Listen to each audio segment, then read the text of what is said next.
Oh hey guys, I recently finished this little known game called The Legend of Zelda Echoes of Wisdom, and I really enjoyed it. And I thought, maybe I should do a review of this game that I really liked.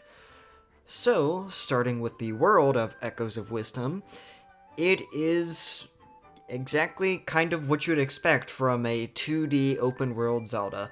It's not too big, not as big as some of the big 3D Zelda games, but it's packed with so much stuff to do, and there's lots to explore, things to find, just looking for, the different things that you can learn echoes of, and then use them to get around the world easier, and be able to get to places that normally you wouldn't be able to do. Using echoes to traverse the world in much faster ways, shortcutting your way to all the places you're trying to get to, finding and searching for all the things that the world has, all the different things that you can just find.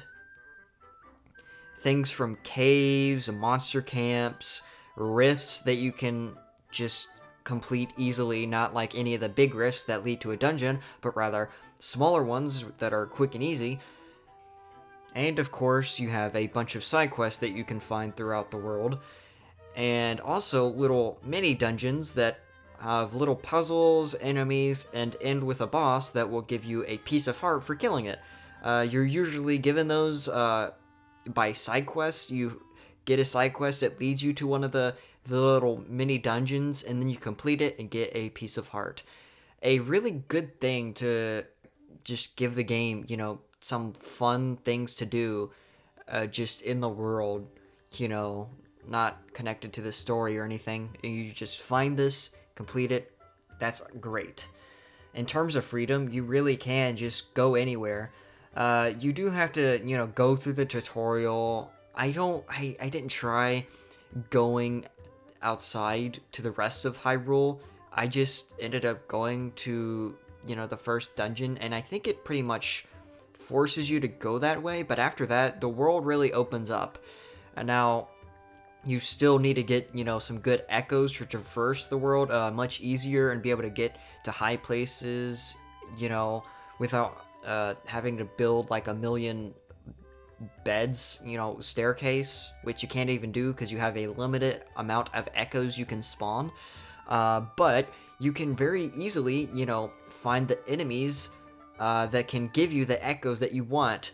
For example, in one of the very first areas in the game that you can go to after completing the first dungeon will have Kraltalas, and when you kill it and take its echo, you can spawn it, bind yourself to it, follow it, and you can pretty much get to any high place that you want to get to because it will climb up any and all walls. You can even climb up to the mountains, the mountain of Lanayru with a Kraltala. You don't even have to go through that whole cave system. You can just go there. You can just go up to the top. Now, of course, you will probably freeze to death if you're not near a fire or anything, but still, the game gives you a ton of freedom in that way, and the same applies to the rest, of the world. And there are a bunch of other ways to just make things faster. You can just spawn echoes that can just get you around the world a lot faster. People have already found tricks to get across water and just Hyrule in general a lot faster using fans and the other electro echo. I don't know what they're called. They're the little electro orbs that just move around the wall, but they can also just go forward in water. So if you bind to them, you can just traverse water very fast and easily. But you can also use fans as well. Basically, you can do so much, and the echoes are what give you that freedom, just like how in Breath of the Wild and Tears of the Kingdom, you had your different abilities. You had your Sheikah abilities with the tablet, the Sheikah slate abilities, and then you have, of course, Raru's abilities with the arm, giving you all the freedom and, stuff that you could ever want to do that could also use to just get to places easier, faster, just do things more efficiently, easier, or just the unintended way. Not necessarily easier or anything, but just doing it your own way. The game gives you a lot of freedom in that. Now, in terms of the dungeons, they are really good, coming from Breath of the Wild and Tears of the Kingdom, which had absolutely mediocre dungeons.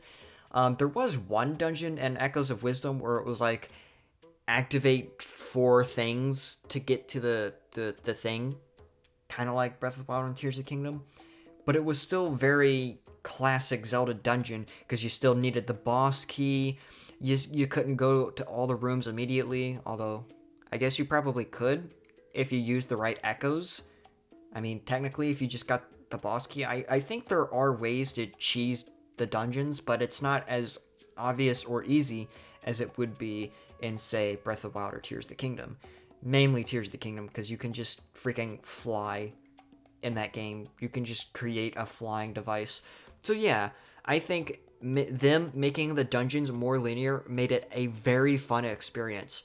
I genuinely would get excited every time I'd come up to a dungeon, because not only do you get an actually good puzzles, with cool gimmicks here and there throughout the dungeon, with plenty of enemies and challenges, and there was like one kind of, it wasn't exactly a riddle, but you had to figure out, okay, what 2 things do I need to echo in place for this thing to open?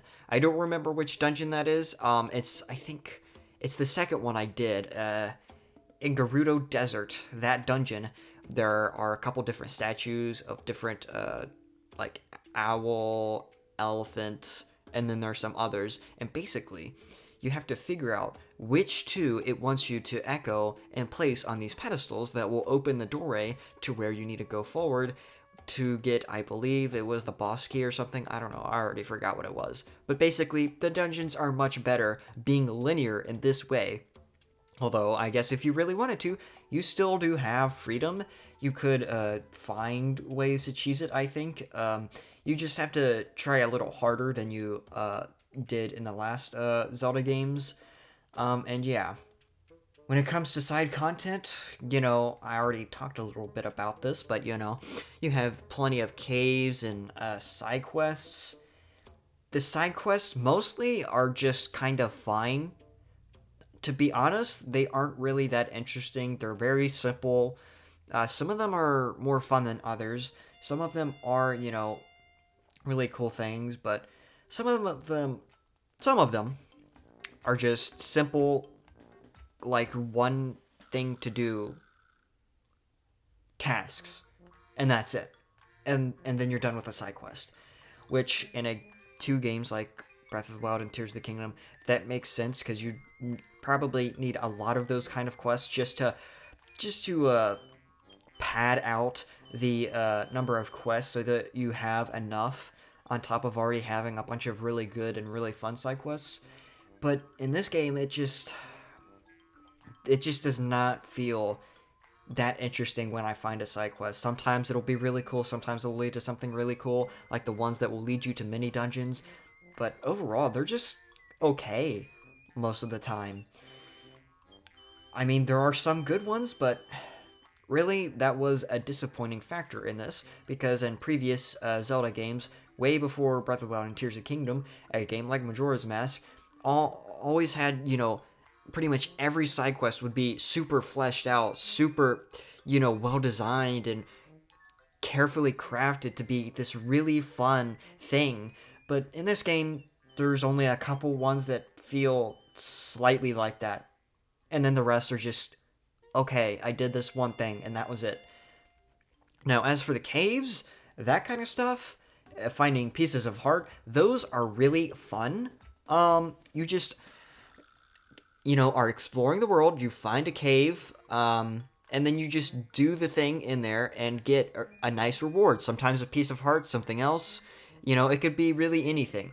And those are really fun because it would either give you, a challenge with defeating enemies, or, it would be something like you have to solve a little mini puzzle, or you just have to figure out how to traverse this cave, how to get from the start where you enter the cave to get to the reward. figuring that out. I think those were really fun, and they really got you, engaged in the world, and you got excited whenever you'd find one. I did. I would just be so excited to find one because it'd be like, wow, a nice little fun, thing to do and get a nice reward from it. It was great. Um, and then I guess something else would be the smaller rifts that appear after you complete the first three dungeons in the game. If I think that's right. After you complete the first set of dungeons, and you don't have to wear a disguise anymore, and you can start getting outfits and cool stuff like that, which is great and makes for good side quest rewards and rewards in general. Also, you get a bunch of smaller rifts that are created, and I think those are really fun. You just go in them. It's very simple, and you just look for the different whatever they're called. I already forgot. But, friends of Try. And you just find them, save them. Then, once you find all of them and get the rift mended, you get Try leveled up a little bit. Not a full level up. But it's a nice way to add, more incremental progression to Try's abilities and what you can do with Try. And I think that's really fun. And I think there were a couple side quests that implemented that, and I think those side quests were really fun because it actually implemented something cool, and I think those are just a great way to add just more little things to do to add even more progression to the game. Um, yeah, and mini games. There are quite a few fun mini games. Most of them are just acorn mini games, which are pretty easy if you have the frog ring, which gets you, you can jump higher, and that makes all of those mini games, except for like one where you're swimming, very easy. So those are fun mini games, but they're very simple. But you also have some other ones that make things really fun, and you always get a decent rewards and everything. But the mini games, they're pretty good. There aren't a ton, but the ones you do have in the game are, just fun little simple mini games like you'd expect. And you can get some really epic rewards. Like you can get one of the best outfits in the entire game from doing a mini game. And it actually helps you do the mini game again, but perfectly, with the little effect or ability it has, which can also, if you do that mini game perfectly, will give you a piece of heart, which I think is really cool. Um, there's other things that you can do in exploring too. Finding mic crystals when you're exploring the world. I forgot to mention that. Um, stamps, finding all your stamps. And then when you get all the stamps, you get the coolest outfit in the game, in my opinion, the stamp suit. I think that really just makes the game, fun to explore. And then, of course, you've got the smoothies and whatnot, which I think is a really cool system of, making little things to heal you or give you effects. And I think it would be cool to see that implemented in the next 3D Zelda game, but, reworked into something like potions, because, potions are cool. But I also really liked the smoothie process, and I found it really interesting and engaging. Although I think it was bogged down just by the fact that there were only so many things you can make, and there weren't that many things that you can make smoothies with. And I think that held it back a little bit for me, but the stuff you do have to work with, it was fun, experimenting. Okay, what is the best thing for me to make to give me the thing I want? And that was fun. I figured out the best way to replenish, my swordsman energy form, sword fighter energy, the best healing ones, the best just for any situation, which I found to be really fun and good. And, you could also make a couple potions, like a underwater breathing potion. But, yeah, fun little mechanic, and that I would like to see implemented in the next game. Now, for the bosses, I don't think there are many bosses that I didn't like that much. Honestly, my least favorite bosses were probably the cloud ones. Those were okay. Those were fine. those were kind of cool, where you go in the mini dungeon and you just have the cloud and it separates and you have to rejoin them together so that you can do damage to it. I mean, it was a cool idea, but it wasn't that interesting. But overall, the bosses in Echoes of Wisdom are really fun, very creative, very unique, with just a couple that are just not as good as the others. But yeah, they did a good job with the bosses, which also just amplified the dungeons even more. But yeah, in conclusion, Echoes of Wisdom is a fantastic game. Not as big or ambitious. Well, actually, I would say it's almost as ambitious as a big game like Tears of the Kingdom, you could say. I mean, with how much possibilities you have with the echoes that are in that game, imagine that many echoes in a game with a scale of like Breath of the Wild or Tears of the Kingdom. You could do so much. So I think this is a really ambitious game. It really is a fun game. It's not as long or humongous as the big 3D bashes that we have gotten, but what we did get from this is a fantastic gaming experience where you finally get to play as Zelda. 2D Zelda is also transitioned into the open world aspect. They did an incredible job with balancing pretty much all the aspects,